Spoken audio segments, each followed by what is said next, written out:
Not since 1981 have these two iconic franchises matched up in the World Series.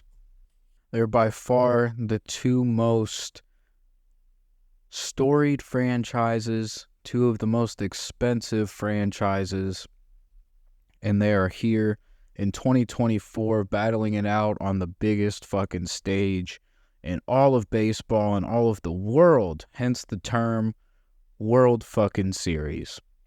43 years ago, 1981, as I said, a strike-shortened season, apparently. I did not know that. Teams only played about 102 to 110 games, and the league was on strike. The players, I believe, were on strike from June 12th to August 10th. Didn't know that shit at all. So there was this was a weird season that the Dodgers won, and they also most recently the Dodgers won in 2020, which was another weird season. So that's a weird parallel that I noticed. But I wrote this shit down. So when I found out that the league was on strike, I think that you would say the players are on strike. Again, I looked into it a little bit, but so they, I guess nobody wanted to talk to each other, and President Ronald Reagan had to ask. I didn't even write the guy's name down. I go on Wikipedia, it's on there. I said last episode, same with this one, I'm not picking up my phone, I'm sorry. But Ronald Reagan had asked the deputy head of Federal Mediation and Consolation Service, take two. The deputy head of Federal Mediation and Consolation Service to intervene. Ronald Reagan asked that guy to intervene in this situation because nobody wanted to talk to each other. So I didn't know that. That was pretty neat to learn. Also, the strike was for like certain free agent issues, and I'm honest. I'm trying to look for this guy's name now. I talked about him too much, and I read the fucking thing, and I didn't write down the guy's name. I can't find it. I mean, this is just shocking. I promise that shit happened.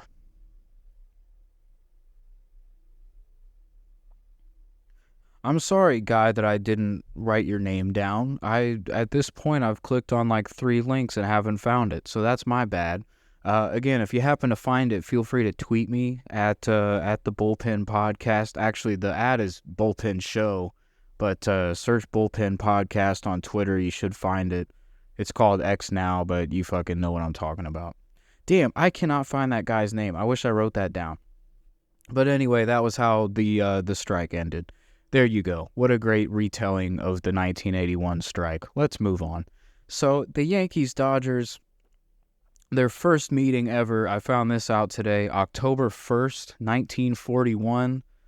That's about 2 months and some change from a Pearl Harbor. That's how long ago that was. And that was their first meeting. The Yankees then proceeded to beat the Dodgers 5 straight World Series from 1941 to 1953. And then the Dodgers won in 55, Yankees in 56, Dodgers in 63, Yankees in 77 and 78. And then we have the Dodgers in 1981 winning 4-2, as I previously said. So again, 2 of the biggest fucking franchises, and we live in the biggest time of social media and attention-grabbing shit that is thrown at you. But if you see things about the World Series and, these 2 teams, yes, it's annoying. They're from Los Angeles and New York.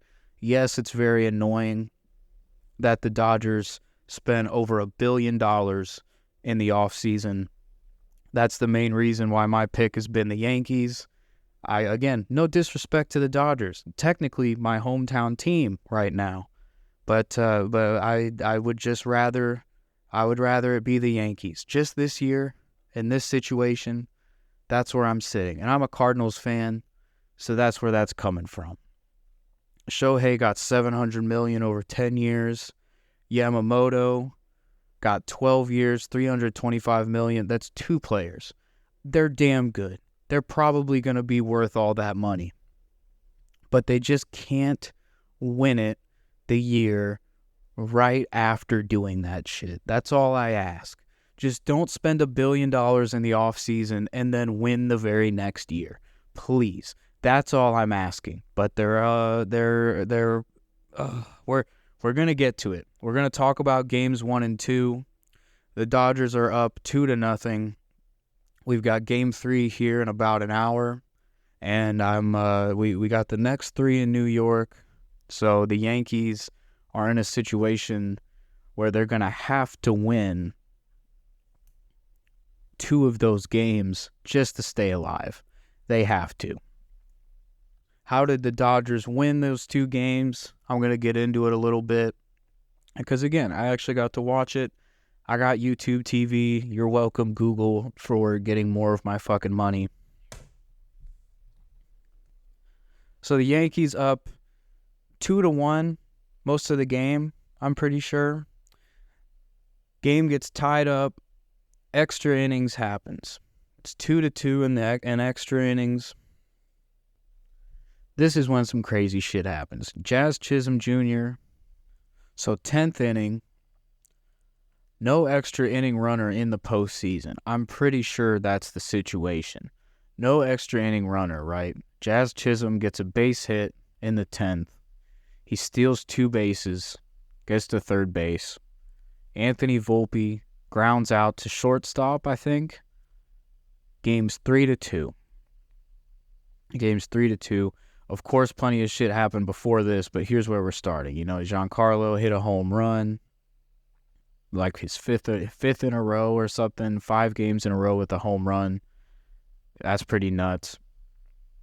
But here we go. We're starting in the 10th inning. So Yankees going to the bottom of the 10th, 3-2. Couple guys get on. One of them, Tommy Edman, I'm pretty sure. Former Cardinal NLCS MVP, Tommy Edman. Couple guys get on base. Yankees elect to walk Mookie Betts. They walk Mookie Betts to load the bases, but who hits behind Mookie Betts? Freddie Freeman does. Freddie Freeman, I saw, apparently, and thank you to Jay Kuda on Instagram for this and Twitter. Instagram and Twitter, I think, but I would say follow him on Twitter because that's what I'm looking at. Jay Kuda, he always posts neat sports stats and shit. I found out after this move. So Freddie Freeman's up to bat, right? Bases loaded. Mookie Betts is walked because of it. I flip that around. You know what I'm fucking talking about. Stay with me. Freddie Freeman's up to bat. Bases loaded. Bottom of the 10th inning. 2 outs. Crazy fucking situation. Nestor Cortez is put in the game. Nestor Cortez, very competent major league starter, I think. Lefty. He had a pretty solid year like 2 years ago. This year wasn't as great. But you know, respectable pitcher. Great mustache. He's fun to watch most of the time. I also learned this after the game. Nestor Cortez, this was his first game since September 18th. He hasn't played since September. And now he is closing out Game 1 of the World Series lefty-lefty matchup against Freddie Freeman. He just has to get 1 out. Could be a favorable matchup on paper. But Jay Kuda on Twitter posted stats of Freddie Freeman's stats with the bases loaded versus lefty pitchers over the last 2 years. He's hitting .643 with 4 home runs, 25 RBIs, and that's 9 hits and 14 at-bats, by the way. 14 at-bats, 25 RBIs, 4 home runs, hitting over 600 in that situation. I'm just saying. I found this out after the game. Aaron Boone probably found this out after too. So then what happens? Baseball history happens. Freddie Freeman hits the first ever first ever 2-out walk-off home run with 2 outs in World Series history. This was the first time that this had ever happened. And apparently the only other... Let me correct my stat here. Sorry, I read it wrong. So there's only been 2 instances of a 2-out walk-off home run, right? 1988, when Kirk Gibson went yard for the Dodgers against the A's. In 2024, Freddie Freeman hitting a walk-off grand slam, down 3-2, straight out of the fucking backyard. And speaking of that, right after he hit it, he ran to his dad and, celebrated with him too. That shit was pretty cool. And literally just a movie situation. You can't make that up. And that was game 1. Game 1 of this fucking series went that way. Absolutely insane way to set the stage there. For a whole series where you got to win 4 games to take it home, knowing you could have 3 more of just, there's going to at least be 3 more. So how did game 2 go? Tommy Edman is the best baseball player in the history of the world. Hits a home run in the 2nd inning. Juan Soto hits a home run in the 3rd inning. Long story short, that's the only home run that Yoshinobu Yamamoto would give up that fucking day. It's tied going into the bottom of the 3rd. We get home runs from Teoscar Hernandez and Freddie Freeman. Dodgers are now up 4-1 in the 3rd inning. Yamamoto proceeds to fucking rail the city of New York. That home run's the only hit that he gives up. He strikes out 4, walks 2 in 6 1/3. And it was just, it was tough to watch. The Dodgers bullpen was pretty damn good. Blake Trinan ended up giving up a run. He threw like 30-some pitches out of the pen. That dude is fucking good. He throws hard. He's got a good slider. They're putting him up against Judge a lot. And speaking of Judge is going to have to fucking hit one out. And he's going to hit one out. Dare I say tonight, I'm pretty much wrong with every prediction ever. But if you go to the Twitter, you'll see Yankees in 6 is a tweet. That was my World Series prediction. So the Yankees have to entirely turn this series at this point for that prediction to have a chance. I hope so. I think it'd be crazy. It'd be crazy if it did, considering how this started off. It would be insane. But Carlos Rodon was pitching for the Yankees game 2. Apparently, he also set a record. So we've had two notable records so far, one in each game. He tied the Yankees World Series record, giving up 3 home runs in 1 game. So, congrats, Carlos. I'm sorry that happened, but, history's history.